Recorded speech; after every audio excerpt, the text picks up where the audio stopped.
سلام زخبركم من زخبركن كمل عالم فيكم لازم مدب زتكاتاتلو زلكم سمعتي بمجمرتا لباون عزوز سلامتاي كورولكم فتو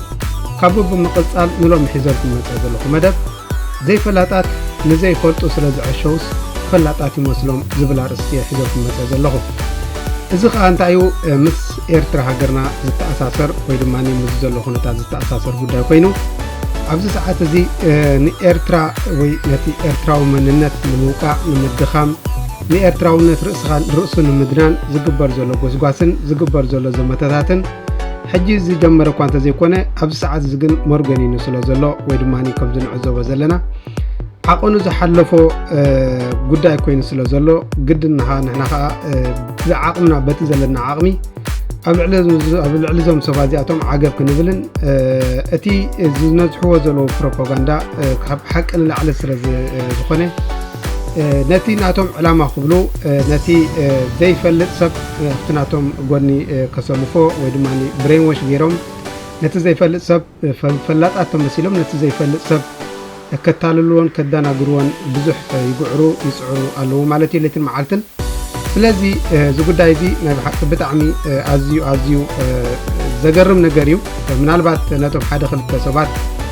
ነቶም ዘይፈልጡ ከምቲ ዝበልኮ ነቲ ታሪክ ዘይፈልጡ ነቲ ታሪክ ዓዶም ታሪክ ኣቦታቶም ዘይፈልጡ ሰባት ሓደ ክልተ ከጠራጥሩ ይኽእሉ ግን ከምኡ እንድሕር ዝቕፅል ኮይኑ ግን ሓሶት ተበዝሐት ሓቂ ይመስል ከም ዝበሃል እዞም ሰባት እዚኣቶም ዝገብርዎ ዘለው ንሕና ድማኒ ጎድኖም ዓገብ ክንብል ግዴታና እዩ ማለት እዩ ስለዚህ ሓደ ካብቶም ቲ ኣብዚ ሰዓት እዚ ካብ ነውሕ ጀሚሩ ዳርጋ ዓመታት ክትብለ ትኽእል ኢኻ ሞር ኣብዚ ጉዳይ እዚ ሞር ዝነጥፍ ዘሎ ሓደ ካብቶም ተመስገን ካሕሳይ እዩ ከምዚ ንዕዘቦ ዘለና ኣብ ናቱ ፕሮግራማት እንታይ ዓይነት እንታይ ድበሃል ዝንቡዕ ዝኾነ ታሪክ እንዳምፀ ኦረድነት ዘይፈልጥ ሰብ የደናግር ኣሎ ንዕዘቦ ንሪኦን ዘለና ጉዳይ ማለት እዩ ስለዚህ ተመስገን ካሕሳይ ኣብዚ ሓለፈ ዝውፅአ ቪድዮ ብምልኣ ተኸታቲለ ሓፃርያ ማለት ቅድሚ ሕጂ ዝገብሮ ዝነበረ እኳ ብዙሕ ይከታተሎ እየ ግን ከምዛ ናይ ሕጂ ጌራ እንታይ ባዝ ዝገርመትን ነገር ግን የላን ማለት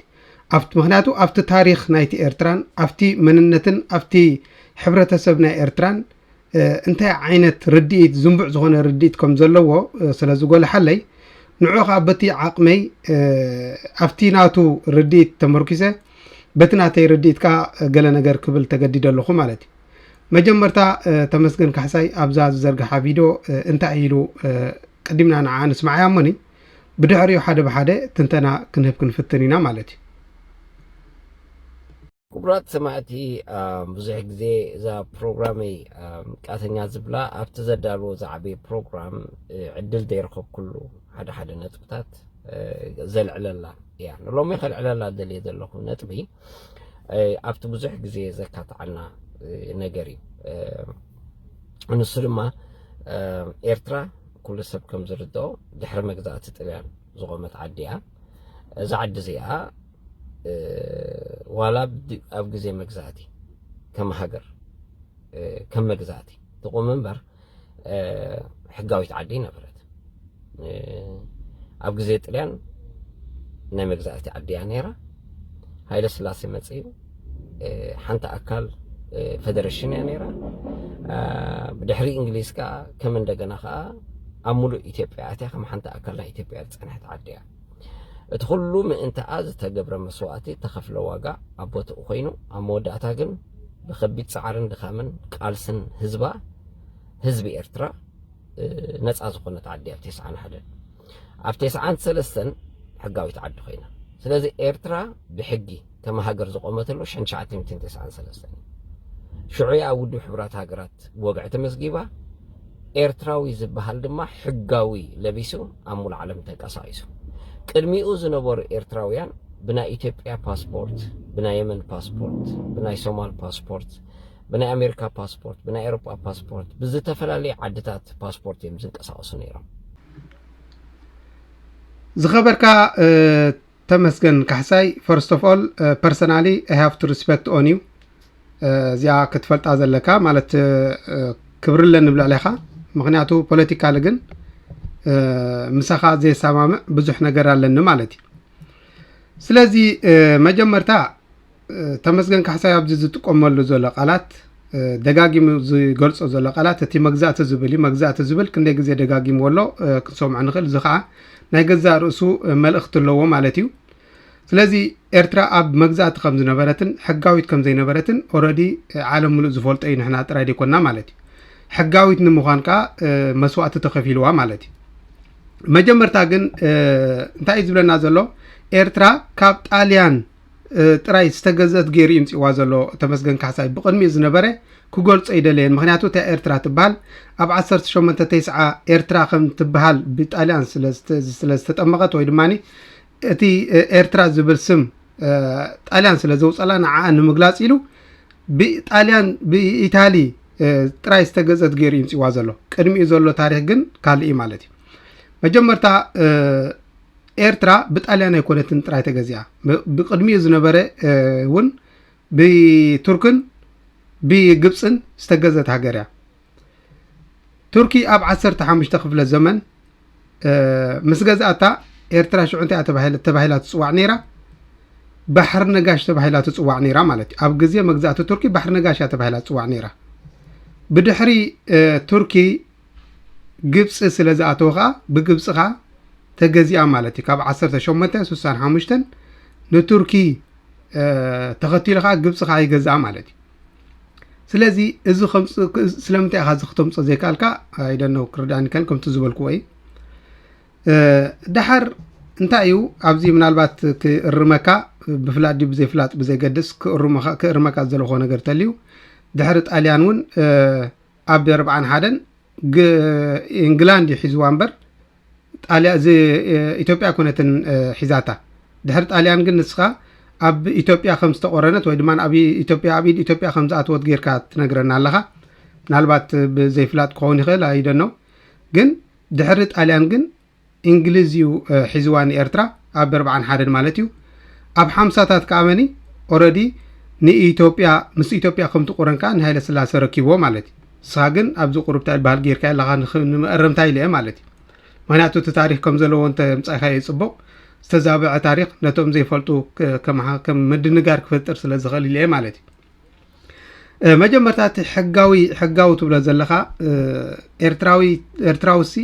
ሕጋዊት ኣይኮነትን ነይራ ኢልካ ትደጋግሞ ዘለኻ እውን እቲ መግዛእቲ መጀመርታ እቲ መግዛእቲ ብኤርትራ ዝጀመረ ኣይኮነን ኩለን ኣፍሪቃውያን ብሙልአን ሃገራት ኣፍሪቃ ድሕሪ እቲ በርሊን ኮንፈረንስ 1884-85 ዝነበረ ዲቫይድድ ቱ ኣፍሪቃ ዝብል ዝነበረ ኮንፈረንስ ናይ በርሊን ብሙልአን ሃገራት ኣፍሪቃ ኣብ ትሕቲ መግዛእቲ እየን ኣትየን ስለዚ ብሙልአን እዚ ምዕራብ ኣፍሪቃ ዘሎ ብሙሉእ ዋላ እዚ ማእከላይ ምብራቅ በሎ ምብራቅ ኣፍሪቃ ምዕራብ ኣፍሪቃ እዚ ብሙሉእ ኣብ ትሕቲ መግዛእቲ ናይ ኤውሮጳውያን ኣትየን ነይረን ኤርትራ ጥራይ ኣይኮነትን ኣብ መግዛእቲ ኣትያ ነይራ ማለት እየ ስለዚ እዚ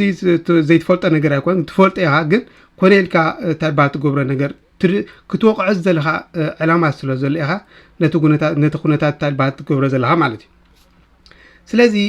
ኤርትራ ጥራይ ደይኮነት ሃገራት ኣፍሪቃ ብሙለን ኣብ ትሕቲ መግዛእቲ እየን ነይረን ካብ 50 ክሳብ 58 ክሳብ 60 ዘሎ ኣብ ውሽጢ 10 ዓመት ድማኒ እዘን ኤውሮጳውያን ዝበሃላ ኣብ መግዛእቲ ዝነበራ ንኣፍሪቃ ሒዘንኦ ዝነበራ ገዛእትታት ብሙለን ንኣፍሪቃ ብድልየተን ናፅነተን ክወሃባ ከም ዘሎ ምክንያቱ እቲ ኩነታት ናይ ፖለቲካል ኩነታት ስለ ዝተቀያየረ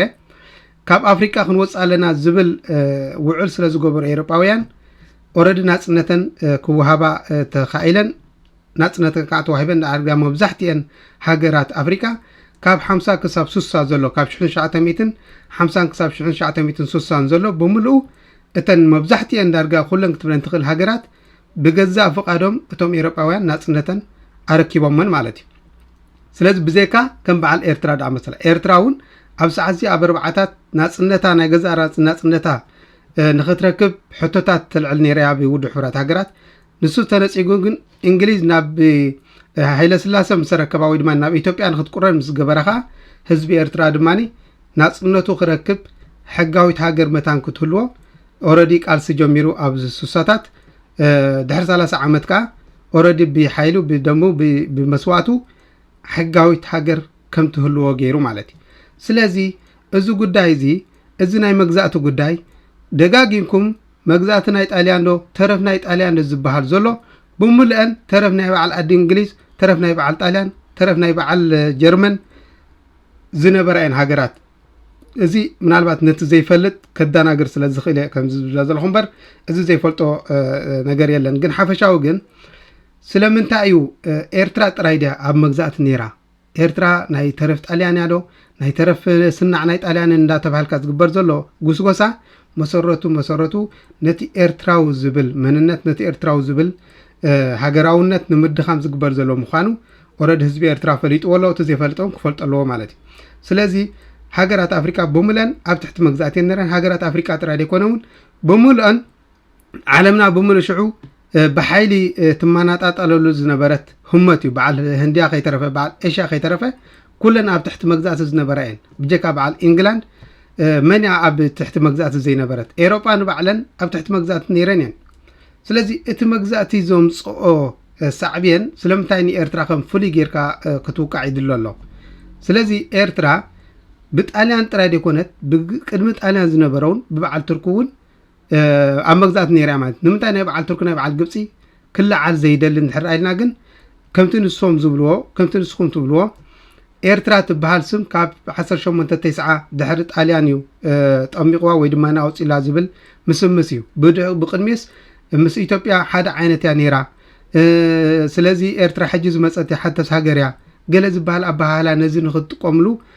ትወቅዕዎ ወይ ድማ ትነዝሕዎ ዘለኹም ምዃኑ ዝርድእ ነገር ማለት ክፍለጥ ዘለዎ ግን ኢትዮጵያ ንባዕላ አቢሲኒያ ተባሂላ ትወፅዋዕ ነይራ ኢትዮጵያ ንባዕላ ኣብ ሻሙናይ ክፍለ ዘመን አቢሲኒያ ተባሂላ ጽዋዕ ነይራ በዛ ሕጂ ኢትዮጵያ አይነበረትን ኢትዮጵያ ኮነት ተባሂላ ጽዋዕ ነይራ ብዙሓት ሃገራት ኣለዋ ምስ ግዜ ጸገም ዘለዎ ይኮነን ምስ ግዜ እንዳዝባህል ነገር መጻ ነይረን ማለት ስለዚ አቢሲኒያ ተባሂላ ጽዋዕ ከላ ኢትዮጵያ ኤርትራ ከዓ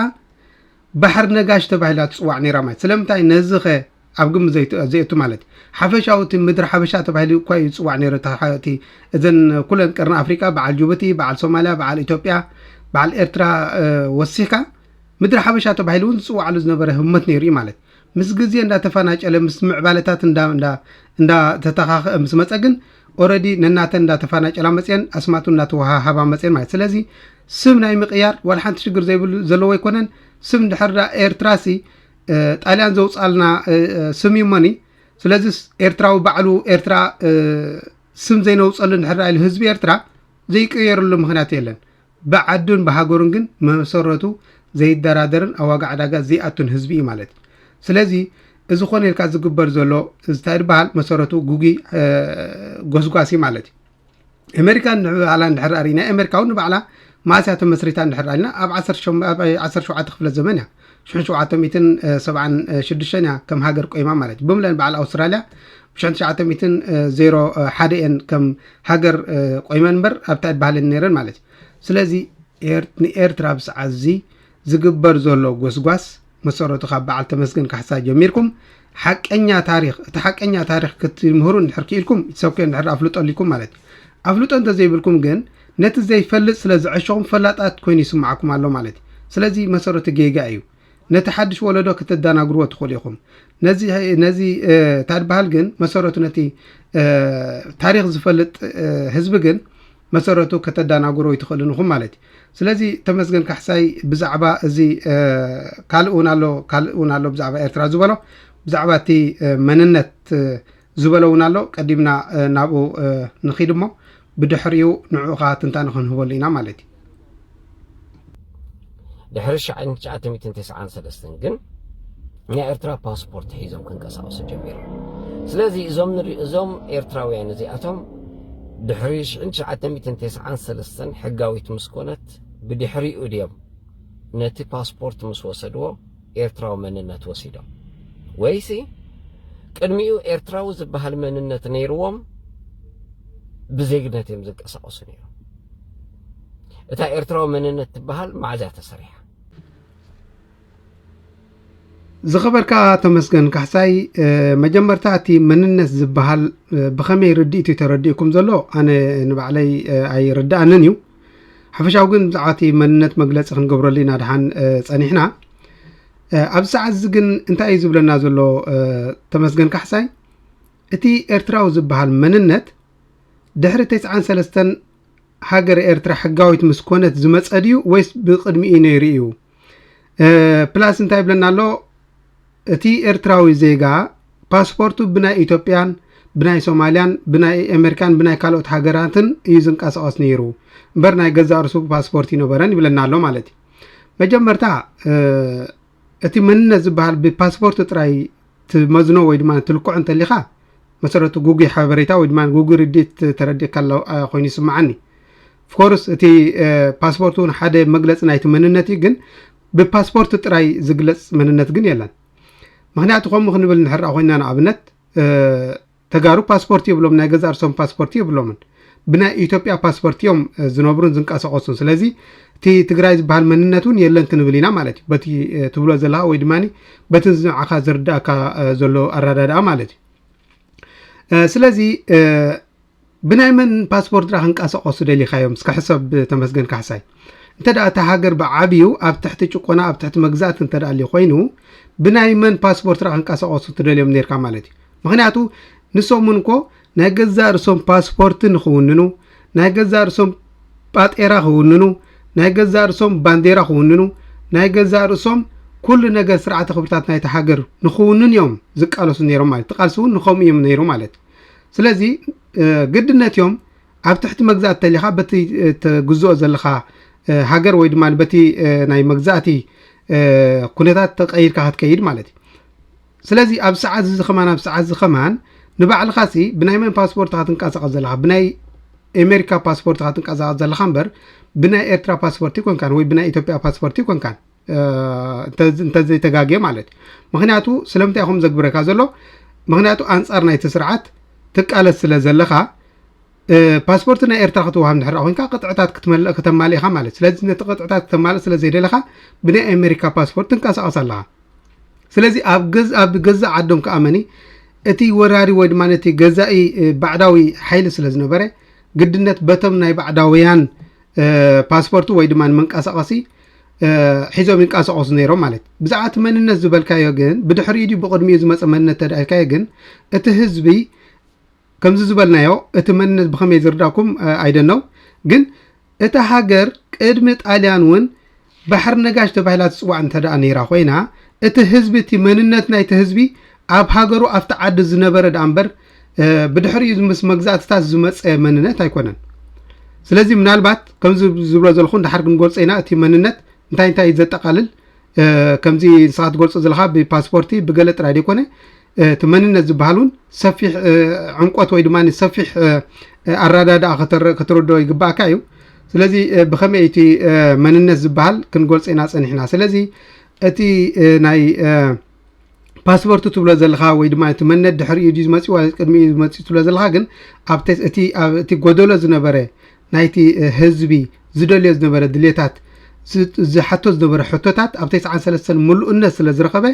ሙሉእ ብምሉእኻ መንነቱ ኣረጋጊጹ ክንብል ንኽእል ማለት እዩ ሙሉእ ብምሉእ ሃገሩ እቲ ስርዓተ ክብርታቱ እቲ ንሱ ዝደልዮ ዝነበረ ጠለባቱ ብምሉእ ብሓይሉ ብመስዋዕቱ 100% ምስ ረኸበ ኸኣ ኦረድ ሙሉእ ዝኾነ መንነቱ ኣረጋጊጹ ክነብር ክኢሉ ማለት እዩ ስለዚ በዚኣ እንተ ዳርኢና ጽቡቕቲ ኣታ ናይ ድሕሪኡ ዲ ቅድሚኡ ትብሎ ዘለኻ ብዛዕባ እታ ናይ መንነት ግን ምስኣት ተኣሳሰር ዘለዓልካዮ ነጥቢ ስለ ዘሎ ኣፍታ ንቕፅል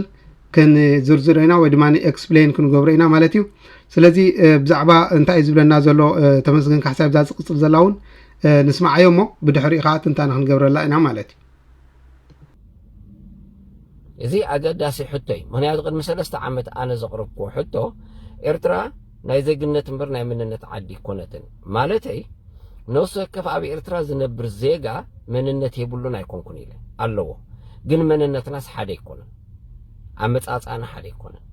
መንነት ብዙሕ ረቑሒታት ኣለዎ ብዙሕ ጨንፈራት ኣለዎ ብዙሕ ነገራት ዘጠቃለለ እዩ ገለ ካብኡ ግን መሰረታዊ 3 ነገራት ኣለዎ ሓደ ኢና መንነትና ክትብል ተኾንካ ሓደ ዓይነት ቋንቋ ክትዛረብ ኣለካ ሓደ ዓይነት ስርዓተ ክብርታት ክህልወካ ኣለዎ ሓደ ዓይነት ባህሊ ክህልወካ ኣለዎ ብዓብዪ ድማ ሓደ ዓይነት ስነ ልቦና ክህልወካ ኣለዎ እዚና 4 ነጥቢ እኳ እንድሕር ርኢናየን ኣብ ኤርትራ ዘለዉ 9 ብሄራት ሓደ ዓይነት ቋንቋ የብሎምን ሓደ ዓይነት ባህሊ የብሎምን حدا عينت سرعة خبرتات يبلومن حدا عينت سنة أمراوي يبلومن اتنا أنا حدا خوين زسمعنا زلو من انت هاجرنا نك على سكلنا 30 عمت زجبرنا نك على سمننتي اوكي تمزجن كحساي بزعبا مننت كزارم كله خمس سمعكم مايو منالبات نسو قليص وزلا قلالصا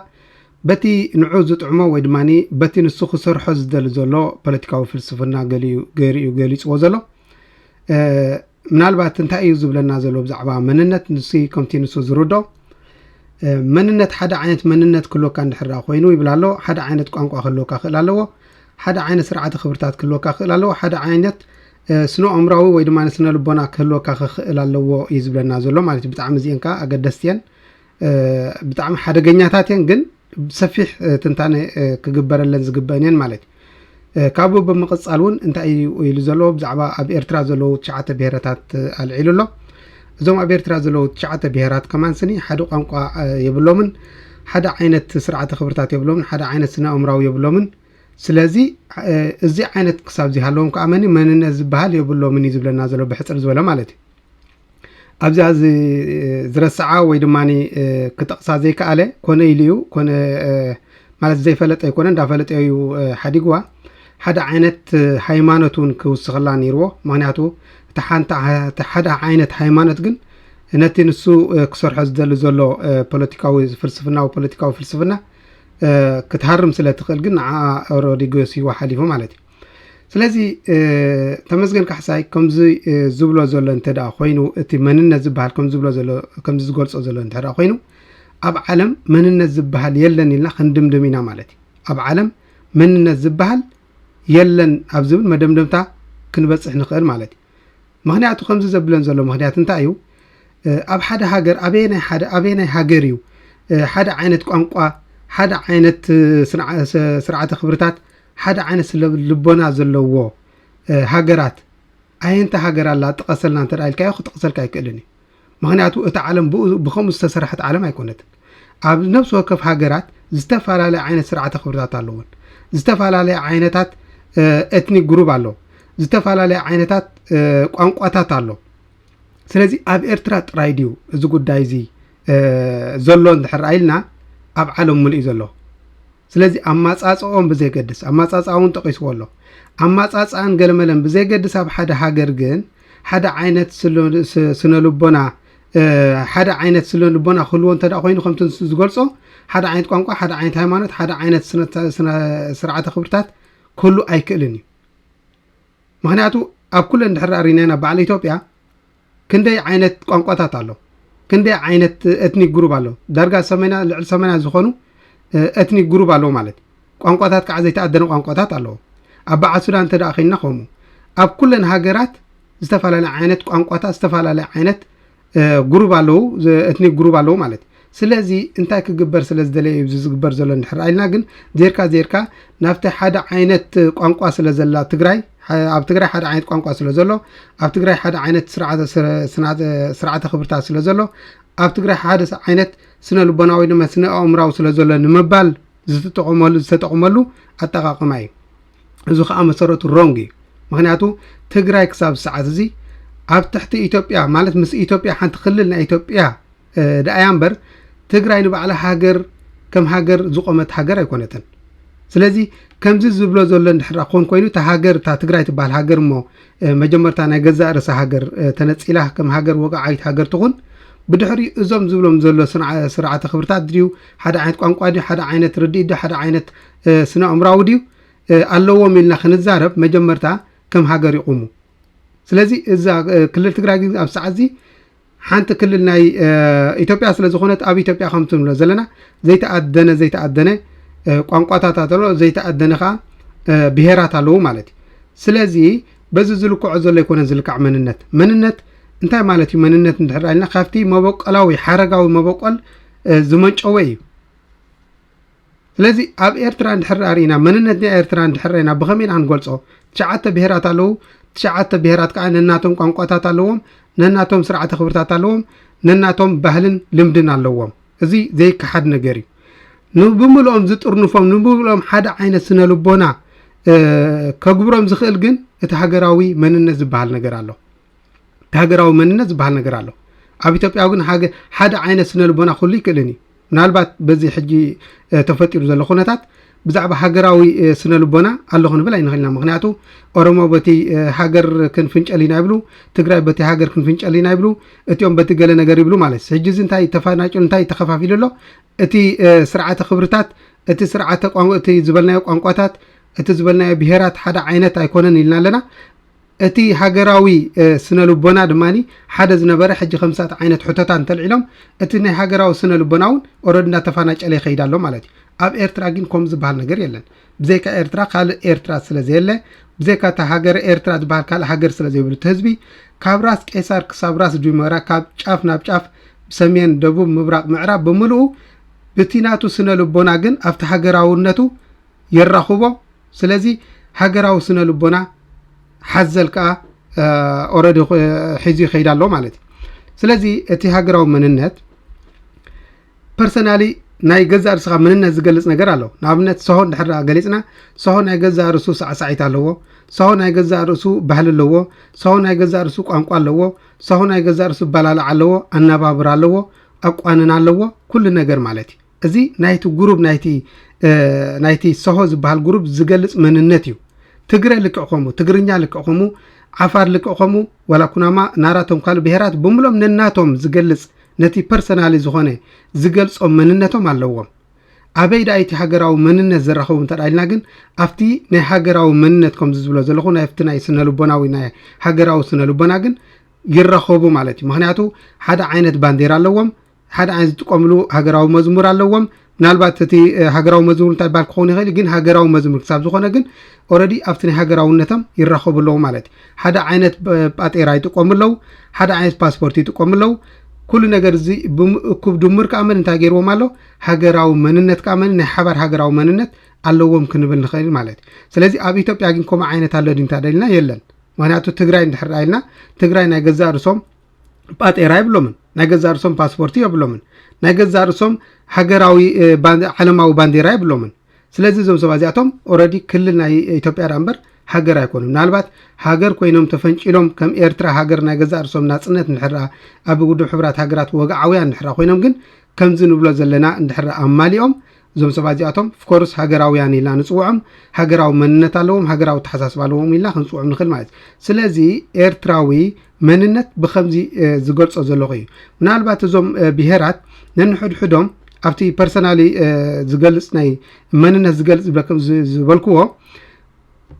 ሕጂ እንታይ ባህል ኣሎ ትግርኛ ሓደ ዓይነት ቋንቋ ስለ ዝኾነ ትግርኛ ሓደ ዓይነት ምስቲ ኣብ ትግራይ ዘሎ ትግርኛ ወይ ድማ ምስቲ ኣብ ትግራይ ዘሎ ህዝቢ ሓደ ዓይነት ቋንቋ እዩ ዘለና ሓደ ዓይነት ባህሊ እዩ ዘለና ሓደ ዓይነት ቁኖ እዩ ዘለና ሓደ ዓይነት ኣበላልዓ እዩ ዘለና ሓደ ዓይነት ኣካዳድና እዩ ዘለና ዝበሃል ነገር ኣሎ ኦፍኮርስ እቲ ኣብቲ ናይ ፐርሰናሊ ዓይነት ክኸውን ይኽእል ፀገም ዘሎ ይኮነን ምክንያቱ በቲ ጅቡቲ ዘለውን ምስ ናይ ጅቡቲ ሕብረተሰብ ከምኡ ዓይነት ክህሉ ይኽእል እዩ ምስቲ ኣብ ጋሽባርካ ዘሎ ምስቲ ሱዳን ዘለውን ከምኡ ዓይነት ኣተሓሳስባ ከምኡ ዓይነት ናይ ባህላዊ ትርኢታት ክህሉ ይኽእል እዩ ግን ዜርካ ግን ምስ ኣብ ትግራይ ዘሎ ሕብረተሰብ ብሓደ ዓይነት ፓስፖርት ትንቀሳቐስ ድኻ ብሓደ ዓይነት ጳጤራ ትንቀሳቐስ ድኻ ብሓደ ዓይነት ሃገራዊ መዝሙር ይረኸበካ ድዩ ሓደ ዓይነት ናይ ናሽናል ሰርቪስ ይረኸበካ ድዩ ተዳኢልና ግን ኣይራኸበካን እዩ ስለዚ ሙሉእ ሃገራዊ መንነት ንኸይህልወካ ድማኒ ኣብዚ ጉዳይ ዝፋሕ የብለልካ ኣሎ ማለት እዩ ስለዚ እቲ ፐርሰናል ግን ፍኮርስ ክህልወካ ይኽእል እዩ ሓበራዊ ክገልጸልካ ዝኽእል መንነት ክህልወካ ይኽእል እዩ ኣብቲ ሃገራዊ መንነት እንድሕር መፂና ግን ክራኸበካ ይክእልን እዩ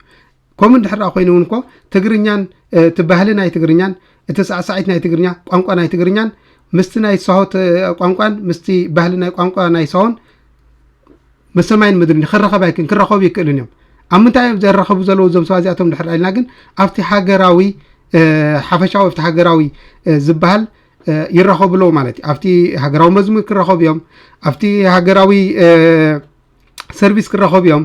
ኣብቲ ሃገራዊ ጳጤራ ክረኸቡ እዮም ኣብቲ ሃገራዊ ባንዴራ ክረኸቡ እዮም ስለዚ እዚ ከዓ እንታይ እዩ ሓፈሻዊ ሃገራዊ ስነ ልቦና ሓደ ዓይነት ኣለዎም ክንብል ንኽእል ማለት እዩ ምስቶም ኣብ ትግራይ ዘለዉ ግን ፐርሰናሊ ንዓቶም ዝገልጽ ሓደ ዓይነት ክገልጾም ዝኽእል መንነት ክህሉ ይኽእል እዩ ግን ኣብ ሃገራዊ መንነት ዝገልጾም ግን ክህሉ ይክእልን የለን ምክንያቱ ኣብ ትግራይ ዘሎ ካሊእ ኣብ ኤርትራ ዘሎ ከዓ ካልእ ማለት እዩ ምክንያቱ ፓስፖርት ናይ ኤርትራ ሓደ ኤርትራዊ ፓስፖርት ናይ ኤርትራን ናይ ትግራይ ሓደ ትግራዋይን ሓደ ኤርትራን ሓደ ዓይነት ፓስፖርቲ ሒዙ ክንቀሳቀስ ኣይከኣለን እዩ ስለዚ መንነት ዝበሃል ከምዚ ዓይነት ኣገላልፃ ክንገልፆ ንኽእል ማለት እዩ ስለዚ ተመስገን ካሕሳይ ግን ኦረዲ ነቲ መንነት ነቲ ንዕኡ ዝጥዕመን ነቲ ክሰርሖ ዝደሊ ዘሎ ፖለቲካዊ ፍልስፍና መታን ክጥዕመን ጠዋዊ ሸንኪሩ ሸኻኺሩ ነቲ መንነት ዘይመልክዑ የትሕዞ ማለት እዩ ብዙሓት ሰባት እውን ከምኡ ዓይነት ኣረዳድኣ ኣለዎም ምክንያቱ ብሰዓት ንሪኦ ዘለና ኤርትራ ዝበሃል መንነት የለን ይብልና ኣለዉ ትግራይ ዝበሃል መንነት እዩ ዘሎ ይብልና ኣሎ ማለት እዩ ግን ትግራይ ዝበሃል መንነት ኩሉ ንሕራ ኮይኑ ኦረዲ ትግራይ ዝበሃል ሃገር ክምስረት ክኽእል ኣለዎ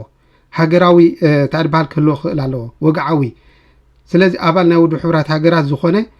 ሕጋዊ ዝኾነ ሃገር ክሳብ ዝሃለዎ ግን ትግራይ ክሳብ ዝሰዓት እዚ ትግራይ ኣብ ትሕቲ ኢትዮጵያ ዘላ ክልል ናይ ኢትዮጵያ ዳ እምበር ናይ ገዛ እርሳ ሃገር ስለ ዘይብላ መንነት ናይ ኤርትራ እንዳቋናፀብካ ትግራይ መንነተይ ክትብል ግን መሰረቱ ኣይከኣልን እዩ ማለት ስለዚ ብከምዚ ዓይነት ኢና ክንሪኦ ንኽእል ካልእ ኣማፃፃ እውን ኢሉ ኣሎ ምናልባት እቲ ማፃፃ ዝተፈላለዩ ዓይነት ኣማፃፃ ክህሉ ይኽእል እዩ በዓል ኣሜሪካ ንባዕላ ኣብ 1776 እያ ተመስሪታ ብዝተፈላለዩ ዓይነት ህዝቢ ዝመፁ ናብ ኣሜሪካ ዝፈለሱ ዝቆመት ሃገር እያ ኣብ ኣሜሪካ ዝተፈጥረ ህዝቢ የለን ምክንያቱ ኣብ 1770ታት ካብ ዓዲ እንግሊዝ ካብ ስጳኛ ካብ ፍራንስ ዝፈለሱ ህዝብታት እዮም ኣብ ኣሜሪካ ዘለዉ ነይሮም ከኣቶም ነቲቭ ኣሜሪካ ዝበሃሉ ዞም ፀለምቲ ህንዳውያን ከዓ ኣለዉ ካብ ምዕራብ ኣፍሪካ ከም ሽላቨርስ ወይ ድማ ከም በራዩ ኮይኖም ኣብ ኣሜሪካ ዝኸዱ ከዓ ኣለዉ ስለዚ እክብካብ ናይ ብምሉእ ዝመፀ እክብካብ ግን ሃገር ሓደ ሃገር ኦረዲ ፈጢሮም ማለት እዩ ስለዚ ኣብ ኤርትራ ኣብ ኣሜሪካ ዘሎ ካብ እንግሊዝ ዝፈለሰ ብዛዕባ ኣሜሪካ እዩ ዝሓስብ እምበር ብዛዕባ እንግሊዝ ክሓስብ ኣይክእልን እዩ ምክንያቱ ኣሜሪካዊ መንነት ኣሜሪካዊ ሃገረይ ኣሜሪካዊ ሃገረይ ስለ ዝብል ማለት ስለዚ ኣብ ኤርትራ እንድሕር ኣልዩ ሓደ ተወላዲ ትግራይ እውን እንድሕር ብኤርትራ እንድሕር ዘይሓስብ ኮይኑ ኦረዲ ሽግር ክፍጠር እዩ ማለት እዩ ምክንያቱ ብክልተ ዓይነት ክትሓስብ ኣይትኽእልና ፖለቲካሊ እየ ዝብል ዘለኹ ሕጂ ስለዚ ከምዚ ዓይነት ርዲት ክንርዳእ እንተዛ ዘይክኢልና ኦረዲ ዓብይ ፀገም ክፍጠር እዩ ማለት እዩ ኣብ ኣሜሪካ ዘለዉ እንድሕር ኣብ 17 ክፍለ ዘመን ዝኸዱ እሞኒ ኣሜሪካ ገዲፎም እንድሕር ብናይ ስነ ልቦና ናይ ዓዲ እንግሊዝን ብናይ ፍራንስን ብናይ ስጳኛን ክሓስቡ እንድሕር ኮይኖም ኣሜሪካ ኸ እንታይ እያ ክትብሎም ማለት እዩ ምክንያቱ እዚ ወይ ኣሜሪካውያን ኮይንኩም ስለ ኣሜሪካ ሕሰቡ ወይ ድማኒ እንግሊዛውያን ኮይንኩም ስለ እንግሊዝ ከይድኩም ኣብ እንግሊዝ ሕሰቡ ብዛዕባ ናይ እንግሊዝ እንታይ ዝበሃል ግበሩ እያ ክትብሎም ማለት እዩ ስለዚ ከምዚ ዓይነት ርዲት ክንርዳእ እንተዘይክኢልና ከሸግረና እዩ ማለት እዩ ስለዚ ዝኸበርካ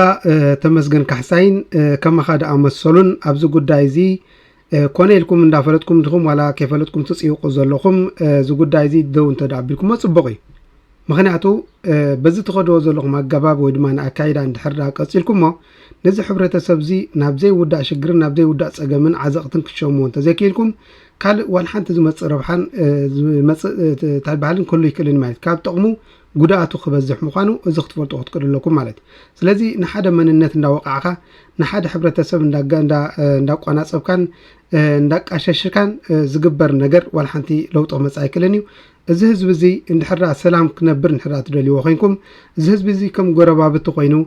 ተኸባቢሩ ብሓባር ብቁጠባን ብማሕበራውን ፖለቲካን ክዓቢ እንድሕር ኮይኑ ኣብቲ ከባቢ ዝሓሸ ሰላም ወይ ድማ ዝሓሸ ሃዋህው ክፍጠር እንድሕር ትደልዩ ኮይንኩም እዚ ትገብርዎ ዘለኹም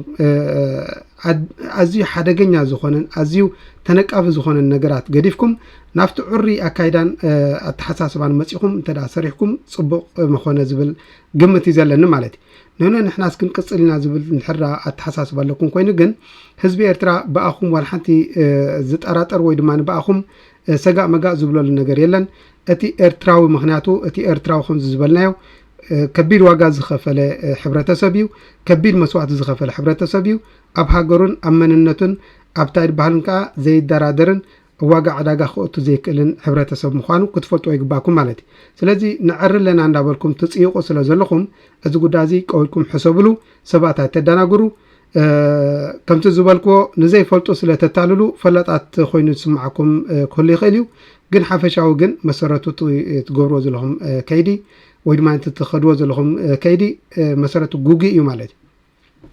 ስለዚ ንሕና ከም ሕብረተሰብ ምስ ዝኾነ ፅሊ ክንገብር ኣይንደልን ኢና